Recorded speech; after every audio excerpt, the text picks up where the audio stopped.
It's a snowy day in Beijing's Tiananmen Square. As U.S. strikes Iran, China has a message to send the world, a message it wants the world to hear. We're here early, and we're going to take you for a rare glimpse into the secretive world of Chinese political power.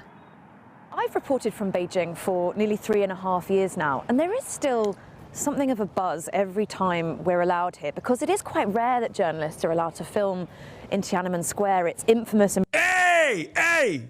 I know somebody that did that shit, though. They're not wrong. It is actually, come on, guys. Tiananmen Square is literally incredibly secure. Please, be for real. Like, I was there. You literally watched me go through the security checkpoints. I live streamed the entire process. I got stopped by a cop who thought I was like making fun of Mao Zedong, which I never would and never will. Mao Zedong is one of the great leaders of this world, okay? A man who changed the entire universe, the entire planet. But the reality of the matter is, I was able to, for real, yes. I mean, there was a lot of excesses, let's be real, but the People's Republic of China would not exist without Mao Zedong. And before people say, oh, well, what about Deng? What about Deng Xiaoping? Okay, great. He advanced China as well. And so does Xi Jinping. Don't make me retell the dumpling story. You eat 4 dumplings and you finally feel like you're full on the 5th one. You don't think to yourself, oh, I should have just eaten the 5th dumpling. It's not the 5th dumpling that filled your stomach. The first 4 dumplings were also important. Brutal history means we're only given access on pretty special occasions, and today is a special occasion of sorts. It's an event called Liang Hui, or the 2 sessions in English. It's sort of China's equivalent of the state opening of Parliament, a day for pomp and ceremony, but it's also a day where the curtain is raised just a little on what China's leaders think and what they might want. And we're going to take you inside. Am I crazy? Is this completely normal for a capital of a country? No, it's not. China definitely has like very different cultural attitudes about like criticisms or even outright praise. Well, not outright praise, but like criticisms of historical leadership, the party in general. That's a major difference. There's a fundamental difference in how China operates as opposed to other countries. Nearly 3,000 delegates have travelled from all Western liberal countries, corners of this country to be here. In theory, they'll discuss policy and vote on legislation. In reality, they'll rubber stamp decisions pre-made behind closed doors. But this event is as much about precision and the projection of power as it is about policy. This place is absolutely colossal. Fun fact, it was built in just 10 months. Getting our passes checked and going in. Few members of the public will ever step foot in the Great Hall of the People. It's closely guarded, tightly controlled, and inside, it's absolutely cavernous. Final security check. But this is where it all happens. This is the Great Auditorium. Thank you, Xie. That's sick. Oh, that's so sick. And on China's grandest political stage, it's quite clear who is the grandest. Wait, did they always let in foreign reporters to the 5-year plan announcement? That's new, right? I'm pretty sure they let you outside of the square. No, it's not new. She mocked you with her passes. Yeah, she did. There must be so much drama in this that we don't get to know. Maybe in the next 5 years, little bro. Yeah, I'll wait. No, it's new that they let anyone outside the party there. Yeah, I thought it was a party officials only. This is ultimately Xi Jinping's show. Hot off a year about maneuvering Trump and Why don't you glaze China? If you like them so much, then get out of my country and go live there. Bro, stop threatening me with a good time. Okay, stop it. Urging his military. This is all his pitch, his plan, his power. Today's session is very much about the economy. What's going well and what are the challenges? His biggest problem, perhaps, is slowing growth. This year's target's been set at its lowest rate in 30 years. But just listen to how they explain it, and crucially, who they blame. The evolving external environment is exerting a greater impact on China. Multilateralism and free trade have been under severe strain. By the way, it's real. Like, this is correct. It's got to be so funny to sit there as a Western reporter who, for your Western news report at Sky News, has said the exact same things about America's terrorist regime, to sit there and go, well, they're saying it Chinese style, and therefore it's really interesting that they're putting the blame on America. It's like, okay, well, I watched a lot of Sky News reporting on the tariffs, and you weren't saying anything different back then because it's just the truth. Like, you know what I mean? This is just fundamentally the truth. Like, this is literally correct. If Donald Trump didn't come in and f up trade for everybody else, including China, they probably would not have any sort of instability at all.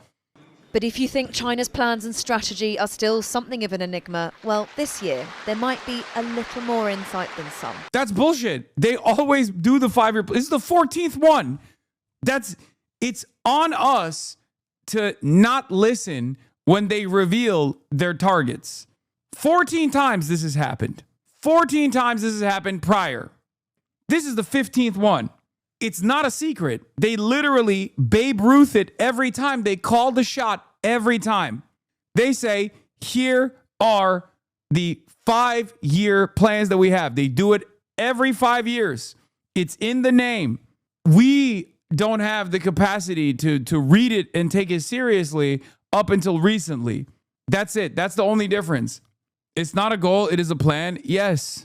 But it is a goal, and when you achieve it, it's a plan. And that's because this year we're going to get confirmation of what's known as the 5-year plan. It's essentially a blueprint for what China thinks its priorities, its focus, its strategy is going to be between now and 2030. Now, it might sound all a bit lofty, but in the past, these 5-year plans have actually been quite important. For example, back in the 1980s, it really heralded China's great opening up to the world. Now, this year, it's going to be really focused on how China's going to lead in crucial high-tech sectors and really focusing on strategic security as well. It's this that's the path to the global leadership, perhaps even the global domination that it ultimately seeks. This event is mainly about domestic policy, but it's not happening in a vacuum. There was a sense people here didn't want to talk about Iran, only China and its greatness.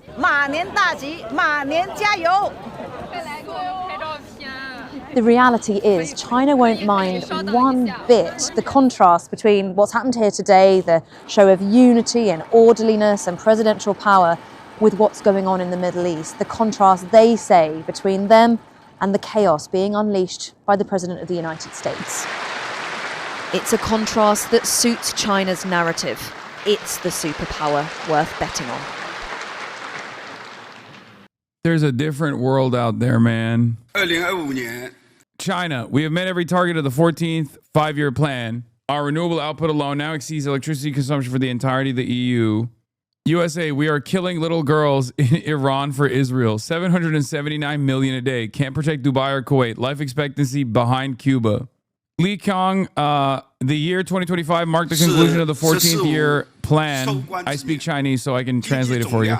China's economy reached new heights. China's GDP crossed successive thresholds, topping 110 trillion yuan, 120 trillion yuan, 130 trillion yuan, and 140 trillion yuan, with an average annual growth of 5.4%. New breakthroughs were achieved in technological and industrial innovation. Research and development spending nationwide increased by an annual average of 10%. This is the one that kills me the most. You're so Chinese, it's just language to you? Yeah, my native tongue. We have the exact opposite trajectory. It's awesome. New strides were made in reform and opening up. We sped up the development of a unified national market. All access restrictions on foreign investment in manufacturing were lifted. The people's well-being was elevated to a new level. Per capita disposable income increased at an average annual rate of 5.4%. And a total of over 60 million urban jobs were created. People's life expectancy reached 79.25 years. That's higher than America. Fresh progress was achieved in ecological conservation. In cities, and above the prefectural level, the proportion of days with good or excellent air quality rose to 89.3%.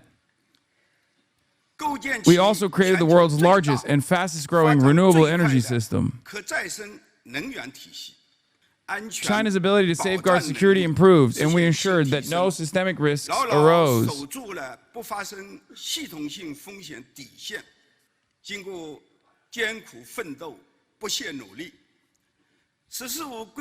We have accomplished all 20 major targets, 17 major strategic tasks. 102项重大工程项目胜利完成，我们也清醒看到面临的困难和挑战。 Oh shit. 外部环境变化 The evolving external environment is exerting a greater impact on China, while multilateralism and free trade are under severe threat. 严重冲击。只要 As long as we fully tap our strengths and respond to challenges in the right way, 上应对挑战，我国 we 的 will surely 发展 open up 前景 even more promising prospects for China's 更加可期 development.